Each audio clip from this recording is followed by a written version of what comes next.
The Unexpected Date, A Night of Professional Deception. Chapter 1. The Decision. Sarah Bennett had always been in control of her career, her image, and the way others perceived her. As a marketing executive for one of the top firms in New York, she had built a reputation for being poised, polished, and utterly unshakable. But now, standing in her sleek high-rise apartment with a glass of wine in one hand and her phone in the other, she felt anything but. Her stomach churned as she reread the text from Daniel, her usual +1 for professional events. A colleague turned close friend, he had always been her go-to companion for galas and networking functions, helping her maintain the illusion of a balanced life. But tonight, fate had other plans. Sorry, Sarah. Emergency at work. Won't make it. Hope you understand. Understand? Of course she understood, but that didn't make her predicament any less frustrating. The annual marketing gala was more than just another evening of champagne and small talk. It was an opportunity to solidify business relationships, impress potential clients, and most importantly, avoid the inevitable questions about her personal life. Sarah knew the scrutiny all too well. The subtle but pointed inquiries about why she was still single, the not-so-casual comments about finding the right person before it's too late. It was exhausting. And after years of smiling through it, she wasn't in the mood for another night of deflecting. She exhaled slowly, setting down her wine and pacing the length of her modern living room. She could go alone. She'd done it before. But tonight, she didn't want to. That was how she found herself scrolling through escort services an hour later, her laptop perched on her lap as she sifted through endless options. The very idea felt ridiculous, scandalous even, but also practical. If she could hire someone to pose as the perfect date, it would eliminate any unnecessary distractions and let her focus on what really mattered: her career. After meticulously reading reviews and vetting agencies, she settled on one that promised absolute discretion and professionalism. The agency's website was sleek and sophisticated, catering to high-profile clients who required the utmost confidentiality. With a deep breath, she clicked on the section for Elite Companions. A curated list of potential candidates appeared, each profile carefully crafted with just enough detail to intrigue but not too much to reveal. Her eyes landed on James, tall, well-dressed, classically handsome with just a hint of ruggedness that kept him from looking too polished. His bio was succinct but promising. Experienced in social engagements, well-versed in conversation, adaptable to any setting. Sarah hesitated, her cursor hovering over the Book Now button.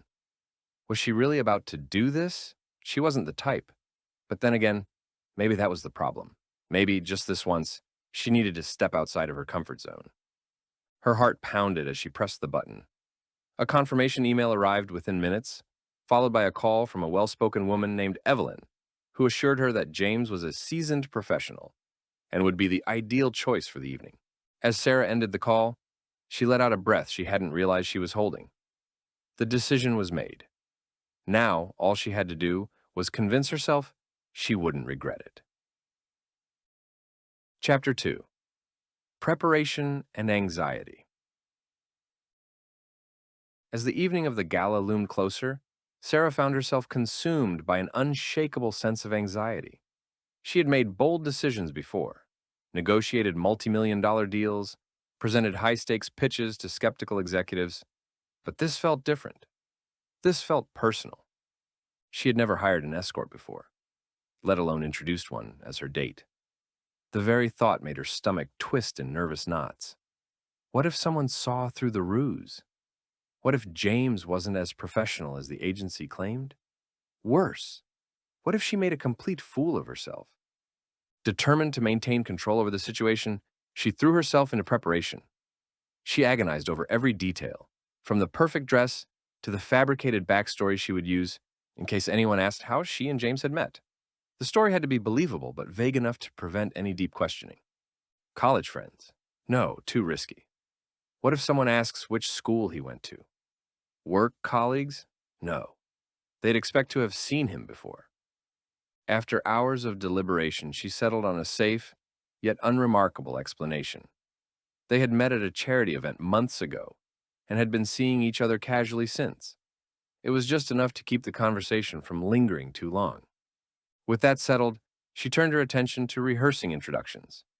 Standing in front of the mirror, she tried different tones, different variations of casual affection. "This is James, my boyfriend." She cringed immediately, too stiff, too forced. "James and I have been together for a little while now." Better, but still unnatural. She could already hear the skepticism in the voices of her colleagues. She groaned, pressing her hands against her face. This was ridiculous. She was a confident, accomplished woman. Why was she acting like a teenager on her first date? It wasn't just about fooling others, she realized. It was about fooling herself, about making peace with the fact that she was willingly stepping into unfamiliar territory, bending the rules she had always believed she'd never break. A sharp knock at her door startled her out of her thoughts. She glanced at the clock. Was it already time? Her heart pounded as she smoothed her dress with trembling hands and made her way to answer it. This was it. No more rehearsing, no more second guessing. With one last steadying breath, she opened the door. Chapter 3. The Meeting. On the night of the gala, Sarah arrived at the grand lobby of the St. Regis Hotel, her heart pounding beneath the fabric of her emerald green gown. The towering chandeliers cast a warm, golden glow over the marble floors, and the quiet hum of conversations from the lounge added to the air of refinement. She clutched her small clutch purse a little too tightly, scanning the space for him. And then she saw him. James stood near the bar, effortlessly poised, exuding confidence in a perfectly tailored black tuxedo. He looked like he belonged there, like he belonged anywhere. His dark hair was neatly styled, his jawline sharp, and his stance relaxed yet commanding. As if sensing her presence, he turned, locking eyes with her, and smiled. That smile, easy, practiced, yet somehow genuine, made her pulse quicken.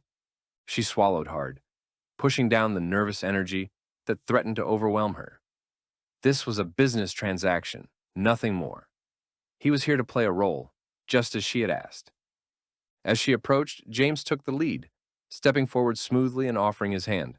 "Sarah," he asked, his voice deep and warm. She nodded, shaking his hand, surprised by the steadiness of her own grip. "James, nice to meet you." His smile deepened, as if amused by her formality. "It's a pleasure, and I must say, you look stunning." Sarah felt a rush of warmth creep up her neck. She had spent hours perfecting every detail of her appearance, her dress, her hair, the subtle yet elegant jewelry, but hearing the compliment, even from someone paid to say such things, still caught her off guard. "You clean up well yourself," she replied, trying to match his effortless charm.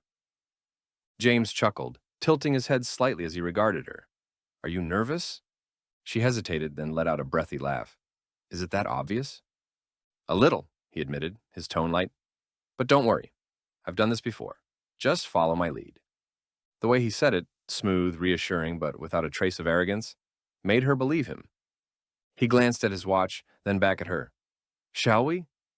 Sarah exhaled, straightened her posture, and slipped her hand into the crook of his offered arm. The warmth of his body next to hers was startlingly grounding.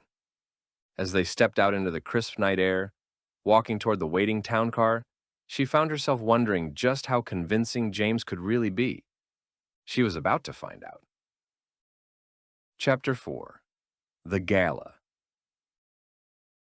As Sarah and James stepped into the grand ballroom, the opulence of the event hit her all at once. Crystal chandeliers bathed the space in a golden glow, and the hum of polite laughter and clinking champagne glasses filled the air. Guests in designer gowns and sharp tuxedos moved effortlessly through the crowd, exchanging pleasantries and business cards, their conversations weaving between casual gossip and corporate strategy. This was her world, one she had carefully navigated for years.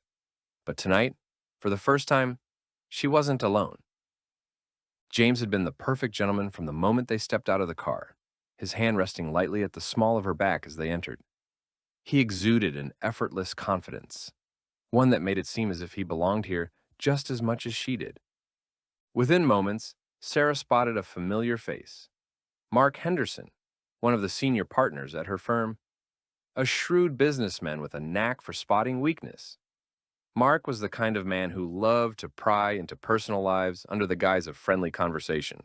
If anyone was going to see through her facade, it was him. Sarah! Mark's booming voice carried across the room as he approached, a half-empty whiskey glass in hand. Glad to see you made it. And who is this? His eyes flicked to James with open curiosity.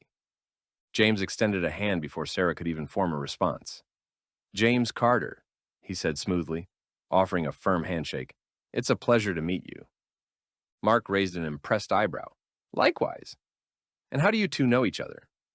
James didn't miss a beat. We met at a charity event a few months ago, he said easily, glancing at Sarah with a soft, knowing smile. Sarah was being modest about her work, but I could tell right away how brilliant she is. I guess you could say I was intrigued. Sarah felt her breath hitch slightly. The way he spoke, the way he looked at her. It felt so natural, so effortless, that for a split second, even she believed it. Mark chuckled, clearly entertained. Intrigued, huh? Well, I can't blame you. Sarah's one of the best in the business. Keep up with her and you'll do just fine. James laughed, his expression both confident and affectionate. Oh, I have no doubt about that. As the evening unfolded, James continued to work the room like a seasoned professional. He remembered names effortlessly, engaged in witty banter with Sarah's colleagues, and even managed to hold his own in a conversation about market trends and digital advertising. Topics Sarah hadn't expected him to know anything about. More than once, she found herself studying him, wondering just how much of this was an act and how much was genuine. He wasn't just playing a role, he was embodying it completely, seamlessly adapting to every interaction with charm and intelligence. At one point, as they stood by the bar, James leaned in slightly and murmured, You're not nervous anymore. Sarah blinked, realizing he was right. Somewhere between their first introduction and now, the tension in her shoulders had eased, and she had actually begun enjoying herself. You're good at this, she admitted, taking a sip of her wine. He smirked. I try. As the night continued, Sarah found herself relaxing in a way she hadn't anticipated. James wasn't just making the evening bearable, he was making it enjoyable, and that was something she hadn't expected at all. Chapter 5. An Unexpected Connection. As the night wore on, Sarah found herself in uncharted territory. She had expected James to be competent, even charming, but she hadn't anticipated how easily he would make her forget that their arrangement was just that, an arrangement. Between polite introductions and conversations with her colleagues, there were moments, subtle, fleeting, but impossible to ignore. A joke whispered in her ear that made her laugh in a way she hadn't in weeks. A lingering glance across the ballroom when their eyes met unexpectedly. The way his hand found the small of her back as they moved through the crowd, steady and reassuring. At one point, they found themselves at a quiet corner of the venue, away from the constant buzz of chatter and clinking glasses. Sarah exhaled, relieved for a moment of respite, and leaned slightly against a marble-topped cocktail table. James stood beside her, rolling the stem of his champagne glass between his fingers, as he studied her with quiet amusement. You look like you need a breather, he observed. She smiled, tilting her head toward him. That obvious? A little, he admitted. But you've handled everything perfectly. No one suspects a thing. She laughed softly. And here I was worried you'd blow our cover. James smirked.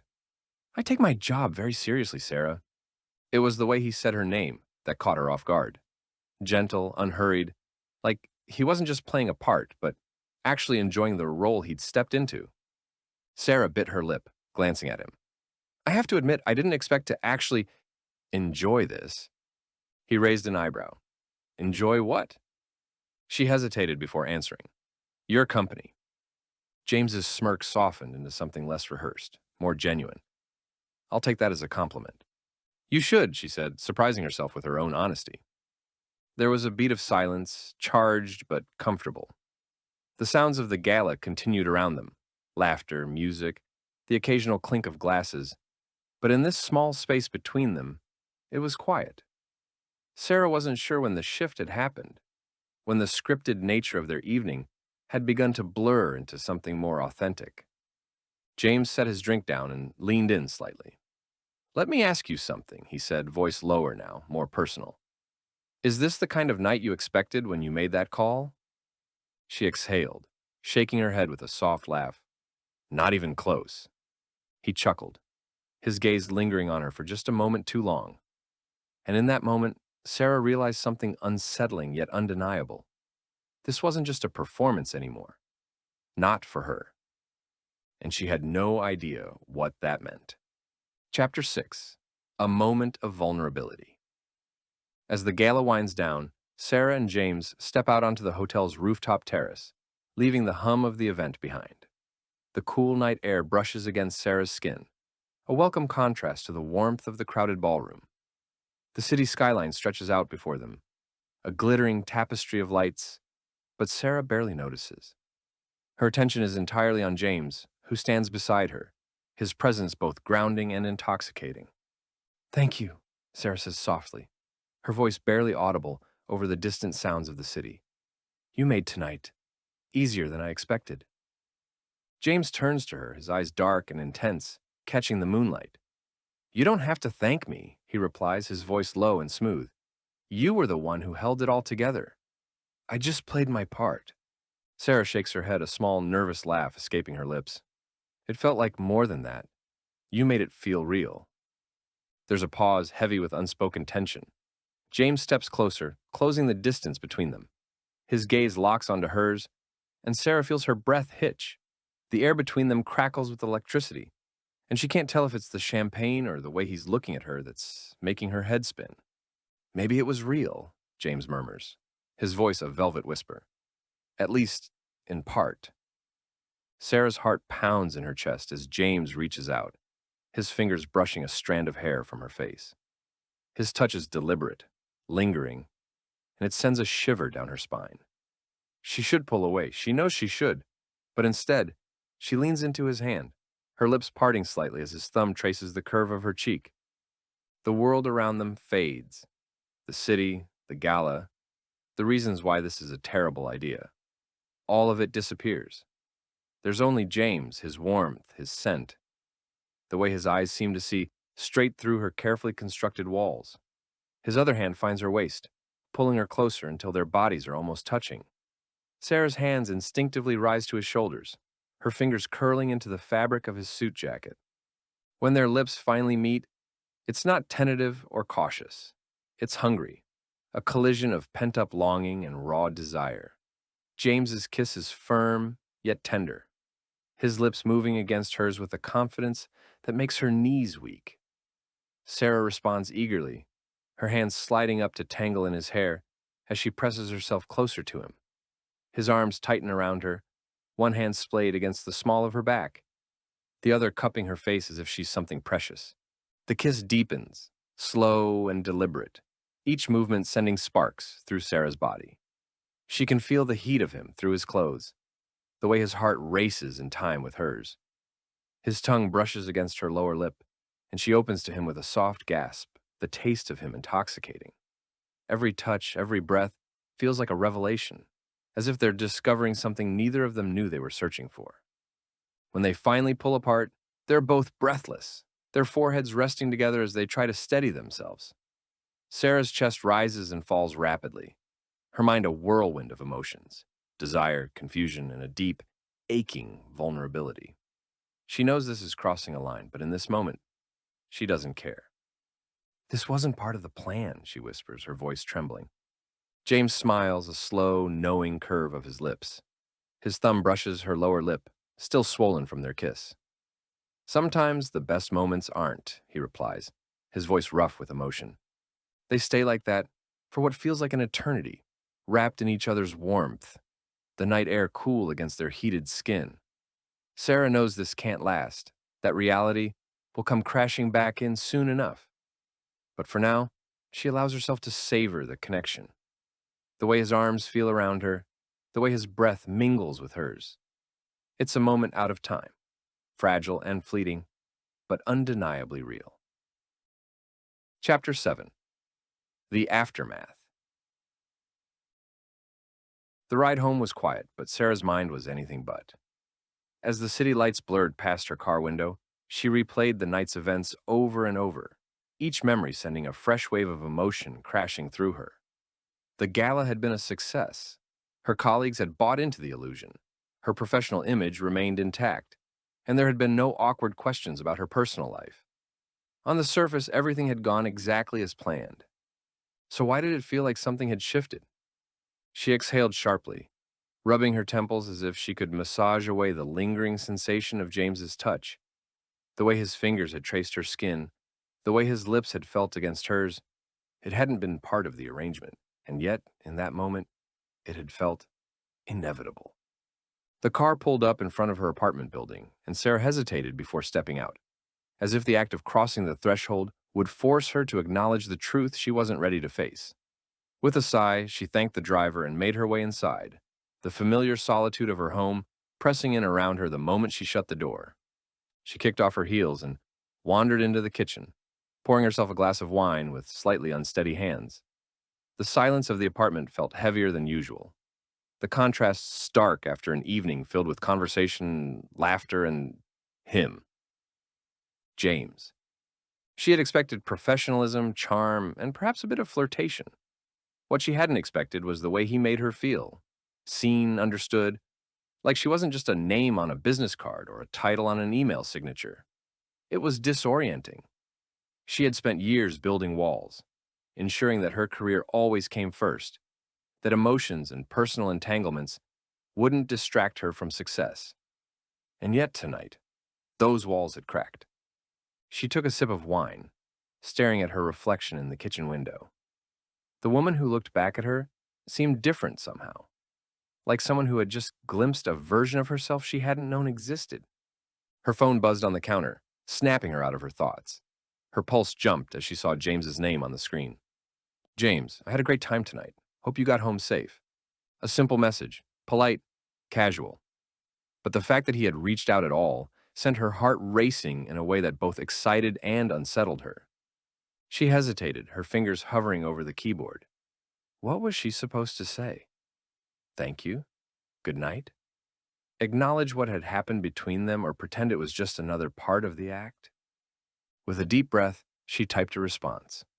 Sarah, I did, thank you, for everything. She stared at the screen for a moment before hitting send. Almost immediately, she regretted it. Was that too formal? Too distant? Did he even care? Her phone remained silent. No immediate reply. With a frustrated sigh, she set the device down and retreated to her bedroom, peeling off her dress and slipping into an oversized t-shirt. She climbed into bed, expecting exhaustion to pull her under. But sleep refused to come. Instead, she lay there, staring at the ceiling, her mind looping through the same question. Had tonight meant something? Or had she just fallen into the trap of mistaking fantasy for reality? Because if it had meant something, what the hell was she supposed to do about it? Chapter 8. Reflection and Growth. The days that followed were a blur of meetings, emails, and deadlines. But no matter how much Sarah tried to throw herself into work, she couldn't shake the lingering thoughts of that night. The gala had been a success, yes, but it was more than that. Something inside her had shifted, and she couldn't ignore it. She found herself replaying the way James had looked at her, how he had made her feel, seen, desired, but more than that, understood. It was unsettling to realize how long it had been since she'd felt anything close to that. Had she really been so consumed by her career that she'd forgotten what genuine connection felt like? One evening, after yet another long day at the office, Sarah found herself at her usual spot, her sleek but impersonal apartment, a half-empty glass of wine on the coffee table, and the TV playing in the background, while she mindlessly scrolled through emails. It was a routine she had fallen into for years, efficient, predictable, lonely. She set her phone down and leaned back against the couch, staring at the ceiling. Is this really what I want? The question hung in the air, heavier than it should have been. For so long she had convinced herself that this was what success looked like. Late nights at the office, an impeccable reputation in her industry, carefully constructed walls that kept distractions at bay. Relationships, dating, and even friendships had all taken a back seat to her ambition. And yet, One evening with a stranger had been enough to expose just how much she had been missing. She thought back to the woman she had been at the gala, confident, composed, but also happy. She had enjoyed herself, let herself feel. It wasn't just James who had made that happen. It was the fact that for once, she had let go of the rigid expectations she placed on herself. Something had to change. The next morning, instead of rushing straight into work mode, she did something she hadn't done in a long time. She picked up her phone and called an old friend, someone she had lost touch with over the years. Always pushing off plans with excuses of being too busy. Sarah? The surprised voice on the other end made her heart clench. Hey, Claire. It's been a while, I know. She took a deep breath. I was wondering if you wanted to grab lunch this week. Catch up. There was a pause before Claire laughed softly. I'd love that. As Sarah hung up, a small smile played on her lips. It was a simple step, but it was a step nonetheless. She didn't regret hiring James. That night had been exactly what she needed. Not because of the illusion they had created, but because it had forced her to confront something real. And for the first time in a long time, Sarah was ready to start living for herself, not just for her career.